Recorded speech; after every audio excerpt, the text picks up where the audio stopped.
Oh my god, list week, list week, list week, list week. We're powering through. We are powering through. Hi everyone, Anthony Fantano here, internet's busiest music nerd, and it's time for another installment of 2024 List Week with my worst albums of the year. Yes.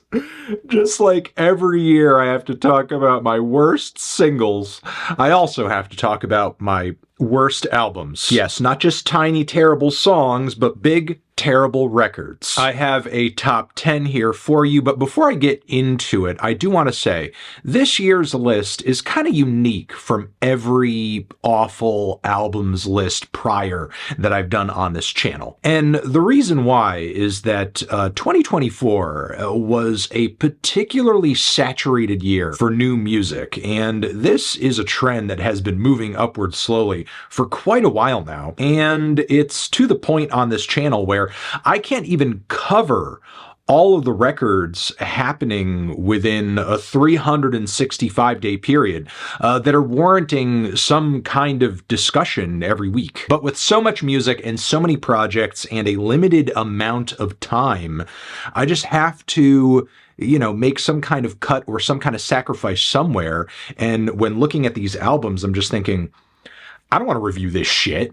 So there aren't even full-length, in-depth reviews to cover every single reason as to why these records are awful in my opinion, but I will try to give the best snapshot possible of each of them, at least for the ones that I didn't talk about prior all that much. And yeah, you may be surprised to see that many of the most negative reviews I've dropped this year actually don't even make the cut on this list, because in my opinion, these albums were so much worse. So with this list, we're actually digging a couple of crap layers deeper into, like, not just the worst of what you see me talking about on my channel, like just even below that. Now, I will spoil this list a bit and say that higher up on the list, you know what's not here? Artists like Katy Perry with her new record 143, which for sure was super mediocre, a total disappointment. But I just sort of find the internet's very negative collective reaction to that record interesting, because while it was bad, there were certainly worse pop albums that dropped this year, like this one. It's just that they didn't warrant the same level of response because there was nobody sitting here actually anticipating this album would be good. So there was, like, no collective disappointment involved. Because honestly, every criticism you could level at the Katy Perry album, it's soulless, it's generic, the writing is bland, it's boring. Yeah, you could also say that goes double for this Meghan Trainor album, but on top of it, it's obnoxious, it's tacky, and it is outright annoying, as Meghan Trainor keeps trying to write the same goddamn 3 or 4 songs over and over and over and over, while again pillaging and destroying melody ideas and chord progressions and lyrical allusions to the worlds of doo-wop and jazz and soul. Yeah, I mean, if you want to put Meghan Trainor into a special niche genre all her own, I would call it soulless soul. Nearly every fucking song on this thing sounds like a Target ad, which makes sense because Lawrence is on the record too, and I mean, like, they're the #1 stop shop for that sort of thing on TikTok. But yeah, awful record, awful music. Ironic title because this thing is going to have no shelf life. There was barely any discussion about it when it dropped, even less 6 months after the fact, and you can just basically extend that out to 6 years and people won't even remember it. Speaking of completely worthless, no shelf life albums that are essentially meaningless trash and amount to nothing, we have number 9, 6ix9ine, Blackballed. Yeah, if the point of this project was for 6ix9ine to remind us that he exists, it's an outright failure, because not only did this thing not really warrant any discussion once it came out, but it's so short and so unmemorable and just so generic by 6ix9ine standards that there's nothing really to even say about it. I mean, the standard of quality for his music when he was relevant was already pretty low, and every single single song, every single song on this record just sounds like a shittier version of a track he's released already. Yeah, no need to put yourself through the thought experiment of what would 6ix9ine sound like if he just progressively got worse and worse. That exists, and it's right here. I just have to come on here and remind you that it exists because this 19-minute project made absolutely no impact whatsoever, because he's essentially put no effort into it. I don't even know why he's still trying to push himself as a figure, as a musician, as in anything, because he's clearly not trying at all at this point. Can we just stop? Can we just quit? Can we just know more? The album at our number 8 spot, though, from Tones and I, Beautifully Ordinary, is a record that by comparison is worse, and yet somehow sounds like there was actually effort put into it. Now, I do think there were like some marginal improvements made to this album when compared to the previous Tones and I record, but that is a very low bar to pass. And even if this Australian singer and songwriter did pass it, it was really just by the smidgiest of smidges, because once again on this record, we have absolutely nasally, obnoxious, and grating vocal inflections that are now delivering to us ballads that are going for kind of an angle, a vibe, an emotion that comes across more mature than the last record, when in reality it's just ultra melodramatic and gross and makes me just go through eye roll after eye roll after eye roll until, like, you know, I start to have my vision blurred. And that's when the record's doing the whole ballad thing. There are actually pop tracks and pop soul songs on this record where it's really trying to get you hype, dig into some passion, and it somehow comes across even more annoying. But yeah, this record is awful, and Tones and I continues to be kind of a perplexing figure in music to me, because I've never seen a Zoomer artist fall prey this hard to like the worst and ugliest and most hideous millennial pop ballad tropes just again and again and again and again. Like, seemingly that is where Tones and I's most major musical influences start and end, and somehow they are just filtered in such a way to where they are made worse in the music on this record. Speaking of things getting worse, we have number 7, which is a collaborative project between MGK and Trippie Redd. That would be genre Sadboy. As if emo trap and emo rap wasn't already full of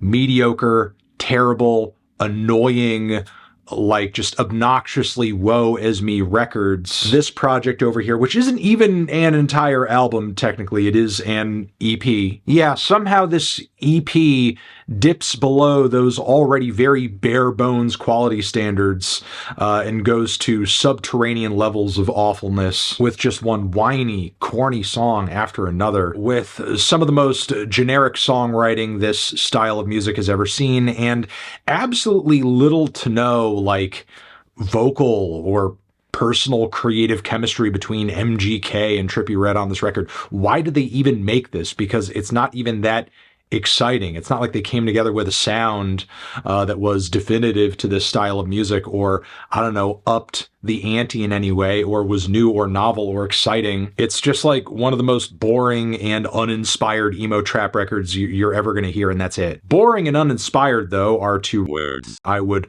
also use to describe our number 6 album. That would be the G-Eazy record, Freak Show. Man, this record is perplexing, because G-Eazy at one time was a rap artist of note. He's a guy who actually made some bangers, made some waves. He might have not been my cup of tea, but like, there was a demand out there for G-Eazy music. He had a contingency of fans. And it's funny because I virtually saw no conversation around this new album whatsoever. I mean, the fall off is absolutely insane. As bad as some of the records and artists on this list are, you could argue still that like many of them have passionate fan bases that are actively engaged and deeply care about what these artists do. I really can't say that's the case for G-Eazy with this album, because like this thing really fucking dropped to crickets. And it's funny because the lack of response, the lack of interest in this album sort of takes what little wind this record might have in its sails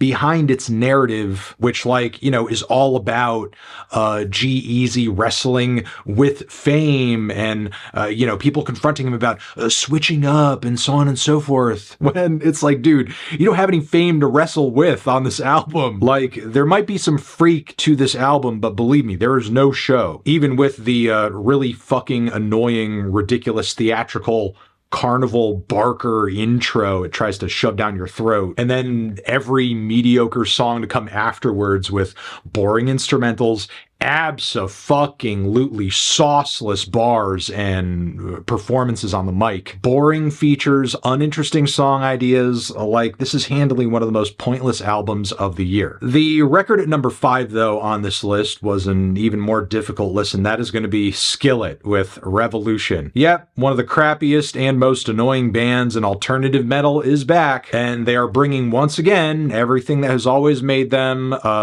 just difficult to listen to and uninspired and boring, but then adding into that a bunch of bullshit lyrics about how they're revolutionary and I don't care about saying my beliefs if they're unpopular. You know, just like all of that super bullshit, generic, I'm worried about cancel culture, like right-wing adjacent pap that totally mindless morons seem to latch onto so easily because they don't actually think about the implications of what any of that means or where it comes from. Yeah, that's essentially what this album stands for and is making a big deal about. You know, just like think about all of the generic, ill-defined political opinions that were voiced on like the recent Muse album, but they're a bit more right-wing coded and somehow come across even dumber. I fight for my faith, my family. It tries to sound so hard and so dramatic and so righteous simultaneously, like it's the most fucking lame-ass loud rock you've ever heard in your entire life. I'm sorry, if you like this record, if you mess with this album, you have no fucking clue, no idea whatsoever, like what rock music is all about, what makes rock and metal music exciting and thrilling. All this record is just volume, just loud guitars, and centrist guy who listens to Joe Rogan whining and bitching and crying. Moving up to number 4 on the list, that's going to be Ian with Valedictorian. Yeah, this is another one of the more pointless and crappy projects that we've heard this year. And what's funny about this particular rapper is that it's not the only stupid bullshit project he's dropped in 2024. There was also Goodbye Horses. Like, having to drop 2 like piss ass mediocre projects in 1 year just to keep your name on people's minds is hilarious, because it just goes to show how fucking uninspired and basic and surface level and bland his music is. Not only because his lyricism sucks, his delivery is mediocre and non-specific, like he is the most nondescript rapper of all time. His beat choices are pretty terrible as well, but anything that is actually good or valid about his music, he just steals from other artists, be that Future, be that Cardi, be that Lil Baby. Like, the guy literally has nothing to his sound, nothing to his style. The only thing that sets him apart is that he's just like a young white guy. Literally, that's it. This project and Goodbye Horses are trash. They're a waste of time. Throw it in the garbage. Listen to somebody better. Everything that I'm saying about this project applies to our number 3 spot, but it's somehow even worse and more annoying to listen to. That would be the Lil Mabu project. What the fuck is it? Young Genius. Yeah, all of the biting, all the cultural robbery, all that stuff that you can apply to Ian, it also applies even more to Lil Mabu, this kid who has been hot on the New York drill scene as of late. But what's even more annoying about Lil Mabu is that, like, he's actually even more successful in some respects, and yet he seems blissfully unaware of just how gross his existence in the world of drill music is, and how far his white privilege, if you want to call it that, has taken him. Like, there's literally a fucking bar on this record that has other drill rappers collaborating with him on it. by the way. Many other rappers are on this record. He says, I wasn't supposed to make it this far. I'm talking racially. Bro, you're a fucking young white boy who was not born into destitution, living in New York City. You literally were supposed to make it, and you are fucking making it. But no, he's so dumb and so small-minded that, like, to him, what he thinks about all this is like, yeah, I'm just a young white boy. I'm not supposed to make it as a rap artist. It's hard for us white guys in rap, isn't it? And as if, like, it couldn't get any worse. There's actually even a verse on this thing where he's telling this whole story about how he gets away from being pulled over by a cop, as if like this story wasn't supposed to end with him driving away from the situation to begin with. But anyway, he ends up lyrically going through this whole rigmarole about how the cop pulls him over, and then he gets molested by the cop during a search, and then he pays the cop $10K and drives off. It's just so ridiculously fucking cringe and stupid. I can't believe it. You could say that's even more so the case for this record that is at the number 2 spot here, that is Falling in Reverse with Popular Monster. While it is true that Falling in Reverse has always been the commercial loud rock brainchild of singer and songwriter and rapper Ronnie Radke, you could argue that the band, the project as it were, has become even more centered around Ronnie Radke as of late. And this album is indicative of the fact that in the world, publicly speaking, there really are 2 versions of Ronnie Radke. There's the version of him that you will often see on social media, whining and bitching and complaining and being annoying, talking about, oh, people don't like me. Why do you guys hate me so much? I got canceled before. Why would you hate me? Why would you say things about me that I don't like to hear? I'm just a small bean. So yeah, you have that side of Ronnie Radke. And then you have the Popular Monster side here. A record that is fronted with an image here that's like, oh, it's a mugshot. And again, the title is Popular Monster. And when you dig into the songs on the record, Ronald is just repeatedly writing about what a fucking loser douchebag piece of shit he is. I'm the bad guy. I'm a savage. I'm obsessive. I'm dramatic. I'm a loner. I'm an addict. I'm so goddamn problematic. I'm the bad guy. I'm a loser. I'm a psycho. Believe the rumors. So like, ooh, the world hates me. Oh, why does the world hate me so much? But also, like, every single bad thing you hear about me, believe it. Like, make up your fucking stupid ass mind. He really wants to have it both ways. He wants to have his cake and eat it too. He wants to benefit from the perception that he's dark and he's edgy and he's an asshole and he's a piece of garbage and he's unlikable and he's an awful person.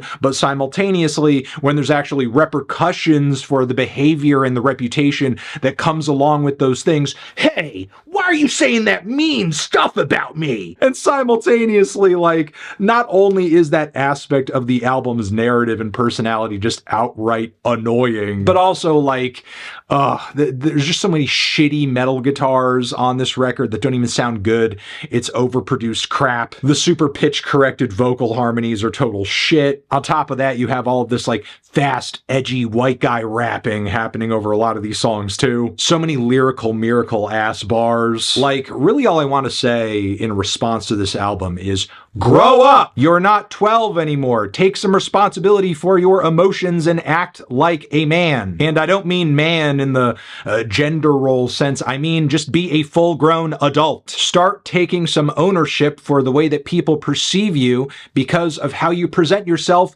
in the world. You can't broadcast to the entire globe, oh, I'm a dirtbag, I'm a piece of crap, oh, and then want everyone afterwards to grovel at your feet and think you're amazing. That's like some psychotic dictator shit. You're a musician. Write some good music. Nobody cares about your crappy, annoying personality. And there we go. Let's move on to number 1 on this list. That's going to be the Kanye West and Ty Dolla $ign collab project, Vultures 2, which is just such a messy, unpolished turd that it even had Kanye fans disappointed and disillusioned when it came out. This thing is crap. It's not worth your time. It's garbaggio. It's a mess. I don't care. And that's my top 10. Top 10 worst albums of the year. There they are. Let me know what they are for you. I'm sure you will. Transition, have you given any of these albums a listen?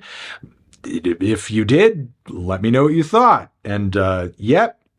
YouTube, content, music. Over here next to my head is another video that you can check out. Hit that up for the link to subscribe to the channel. Anthony Fantano, 2024, list week forever.